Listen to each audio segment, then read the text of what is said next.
I never expected a simple move into a quiet neighborhood to turn into a showdown. But from the moment I met Diane Walters, I knew Oak Ridge Estate wasn't going to be the peaceful retirement I had envisioned. Diane wasn't just the president of the Homeowners Association. She was the dictator of our little cul-de-sac kingdom. Everything about her screamed control, from the rigid tilt of her perfectly maintained blonde bob to the icy precision in her smile. She was the type of person who took pride in reminding others of the rules, the type who corrected you not to be helpful, but to assert power. Behind her back, the neighbors called her Karen, and after my experience, I think even that was putting it kindly. The moment I unpacked my final box and planted my bird bath in the front yard, I stepped into her line of sight, and apparently, into her crosshairs. It was just a bird bath. A simple stone bowl no taller than 2 feet, sitting quietly near the rose bushes. I liked the sound of the birds when they visited. It made the place feel alive. But Diane didn't see beauty or nature. She saw a violation. Section 14, paragraph 3, she informed me, smiling like she was delivering cookies and not a warning. No decorative lawn elements exceeding 18 inches without prior written approval. I blinked. I had no idea I needed permission to put water out for birds in my own front yard. But there it was, a bright yellow notice taped to my door the next morning. Mr. Reynolds, we take our community standards very seriously here, she had said, her tone syrupy and smug. I stared at her, wondering if this was how things worked around here, or just how they worked under her reign. That should have been my warning shot. I took the birdbath down, thinking I had solved the problem, not realizing I had just given her the green light to start policing every inch of my life. Over the next few months, it felt like I was living under surveillance. Every week, another notice appeared. My grass, she claimed, was a 1/4 inch too long. Not an inch. A quarter. My garbage bin, apparently, had been visible from the street for more than 4 hours after pickup, an offence worthy of an official citation in Diane's rulebook. And don't even get me started on Christmas. I hung a modest string of lights along the porch and placed a small wreath on the door. Nothing flashy, nothing loud. But according to Diane, my decorations disrupted community aesthetics. That was her favorite phrase. I think she liked how official it sounded. I didn't argue. I'd spent 35 years working for the United States Postal Service, and in that time, I'd dealt with irate customers, barking dogs, and every kind of character you can imagine. Diane was just another personality I had to tolerate. I figured as long as I followed the rules, I'd be left alone. So I kept my head down, clipped the grass with more precision than a barber, took out the trash on time, and stayed quiet. After all, I had my pension, my peace, and a porch that faced the sunrise. That was enough for me, until the day my pension check didn't come. The first of the month was always reliable. Like clockwork, my check arrived, slipped neatly into the mailbox by mid-morning. But this time, the box was empty. I thought maybe it was delayed, maybe a routing issue or a hold-up at the distribution center. It happens. I gave it a day. Still nothing. On the 3rd day, I picked up the phone and called the pension office. They confirmed it had been sent, mailed out on time to the correct address. "It should have arrived by now, Mr. Reynolds," the woman said kindly. "If you'd like, I can initiate a trace." I told her yes, please do, and then I sat there, staring at the stack of bills on my kitchen table. Utilities, groceries, insurance. My checking account could only stretch so far. I began mentally calculating which ones could wait and which couldn't. It was a stress I hadn't felt since my early working days, back when overtime and rainy days could throw the whole month into chaos. Retirement was supposed to be free of all that. I leaned back, sighing, when something outside caught my eye. Across the street, Diane Walters strutted up to Mrs. Garcia's porch, violation notice in hand. The way she moved, like a sheriff on patrol, made my skin crawl. There was a confidence in her step, a smugness in her smile, as if she truly believed she was maintaining the moral fabric of the neighborhood. I turned away, trying not to let it get to me. But something didn't sit right. The timing, the missing check. Diane, always watching. Later that day, my neighbor Tom dropped by. He's the kind of guy who walks over with a beer in hand and never overstays his welcome. "Hey, Jeff," he said, leaning against my porch rail. "You hear anything strange about the mail lately?" I raised an eyebrow. "Not unless you count mine going missing." Tom frowned. "Funny you say that. My wife, she was out for a jog the other morning, real early. Saw Diane walking down the street, opening mailboxes." My stomach turned. "Opening them?" I asked. "Yeah," he nodded. "Said she thought Diane was collecting misdelivered letters or something, but she was going house to house. Your box was definitely on that route." I stood there, silent. A chill ran down my spine. Suddenly, the missing check didn't feel like an accident. It felt like the start of something much bigger and much worse. I didn't sleep much that night. The idea that someone, anyone, might be tampering with my mail was bad enough.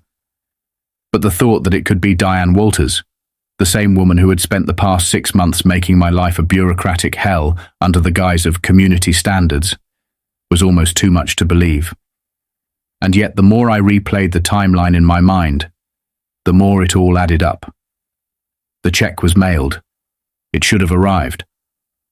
And Diane just happened to be roaming from mailbox to mailbox at the same time it went missing. That wasn't coincidence. That was intent. That was premeditated.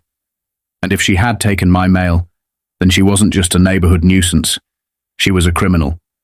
I needed proof, not suspicion, not gossip, proof.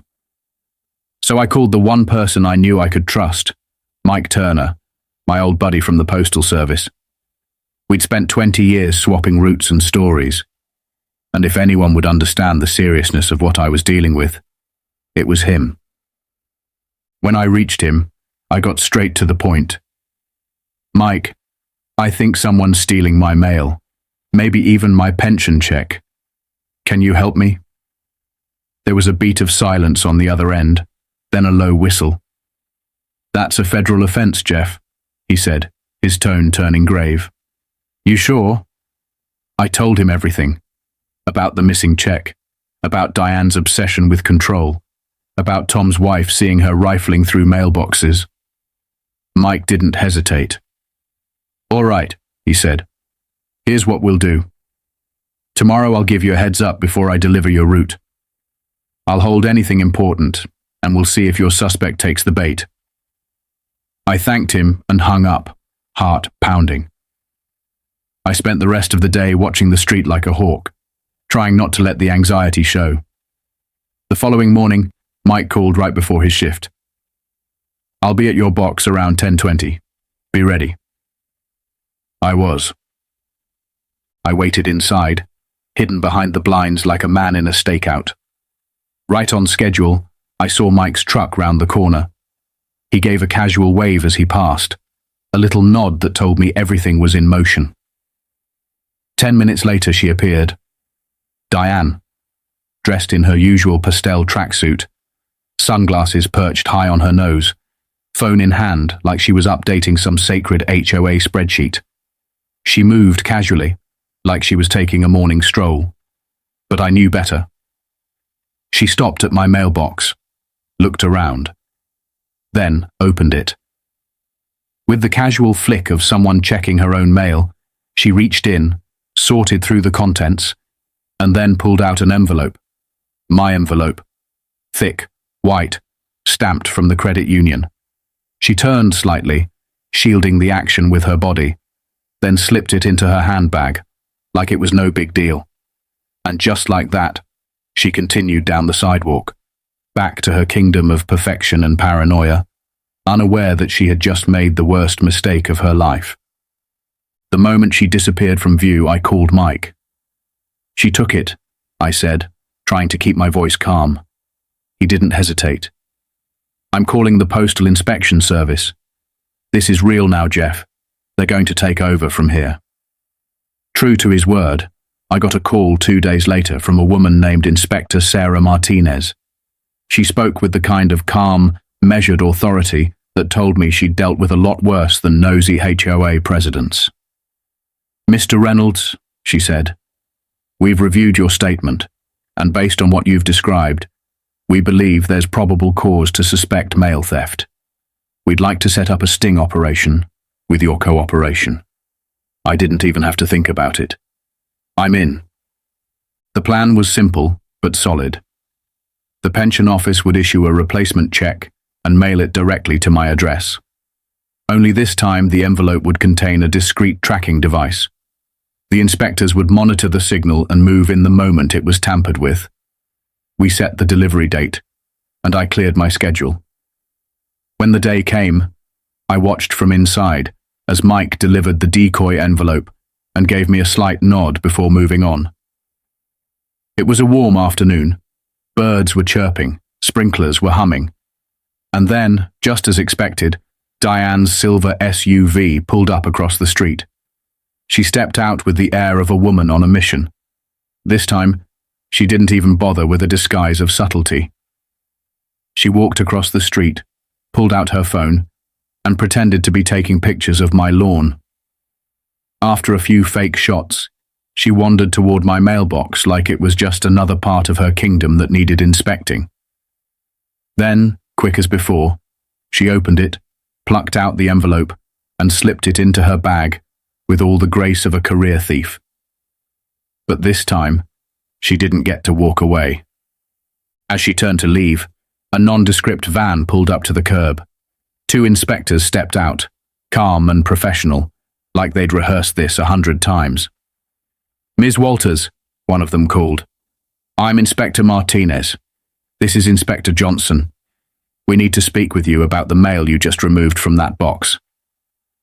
Diane froze mid-step, her face drained of color. I was just collecting misdelivered mail," she stammered, her fingers tightening around her handbag. "It's not what it looks like." But the inspectors weren't playing games. "Ma'am, please set the bag on the ground and step away from it," Johnson said, voice firm and even. Diane's panic turned to defiance. "Do you know who I am?" she snapped. "I'm the president of this community. This is harassment." But her shrill voice only drew more attention. Neighbors began trickling out of their homes, curious about the scene unfolding. Some held coffee cups. Some crossed their arms. All of them stared. Inspector Martinez didn't blink. "Ms. Walters, we have video evidence of you removing mail from multiple boxes over the past 2 weeks. The envelope you just took contains a federal pension check equipped with a tracking device. Mail theft is a federal offense punishable by up to 5 years in prison and fines up to $250,000. Diane's eyes darted around, searching for support, but all she found were stunned faces and whispers of disbelief. "This is a misunderstanding," she insisted, her voice cracking. "I was protecting our community. You don't understand." But the moment they asked her to open the handbag, everything fell apart. Inside were not just my check, but several pieces of mail addressed to my neighbors, bank statements, credit card bills, even a child's birthday card with stickers still inside. The inspectors didn't wait any longer. They placed her in handcuffs as she protested, her cries growing weaker with each click of the cuffs. The neighborhood queen had been dethroned in front of her entire kingdom. In the weeks that followed, the investigation turned up even more damning evidence. A search of Diane's home revealed a drawer full of stolen mail, dozens of envelopes never delivered, including my original pension check. She hadn't cashed it, but the intent was clear. The prosecutor handling the case was relentless. He saw Diane not as a misguided HOA president, but as someone who had abused her power, targeted vulnerable residents, and committed a premeditated federal crime. Her attorney tried to arrange a plea deal, something quiet, something clean. But the scope of the theft, the arrogance of her actions, and the undeniable proof made leniency impossible. 3 months later, I sat quietly in the back of the courtroom as the judge delivered his verdict. 2 years in federal prison, 3 years of supervised release after that, a $75,000 fine. As the sentence sank in, Diane's carefully maintained composure finally cracked. "But who will run the HOA?" she cried, eyes wide with disbelief, scanning the room for sympathy that never came. No one stood up. No one spoke for her. The judge simply shook his head and called for the next case as officers led her away in silence. I watched her disappear through the side door, and for the first time in months, I felt a strange and powerful calm. Justice, when it finally comes, doesn't need fanfare. Sometimes it just arrives, on schedule, like a letter in the mail.